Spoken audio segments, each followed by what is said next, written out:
Λοιπόν, εδώ έχουμε τώρα μια παρουσίαση των υπέροχων σκυλιών του Τσίρι, που είναι και φοβερός μάστορας. Λοιπόν, τσεκάρετε.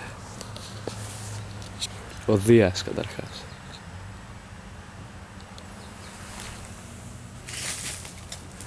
Δία.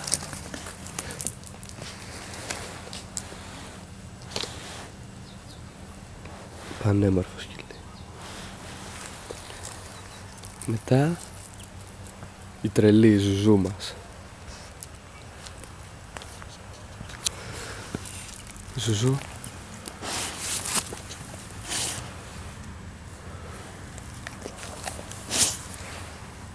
Πες κάτι.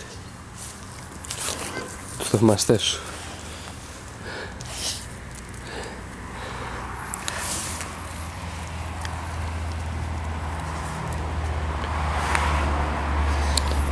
Και τρίτος και τελευταίος,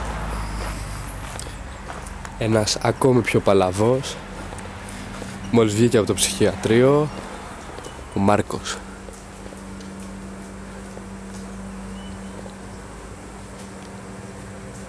Μάρκο, πες κάτι. Μπράβο, δεν μας καταδέχεται.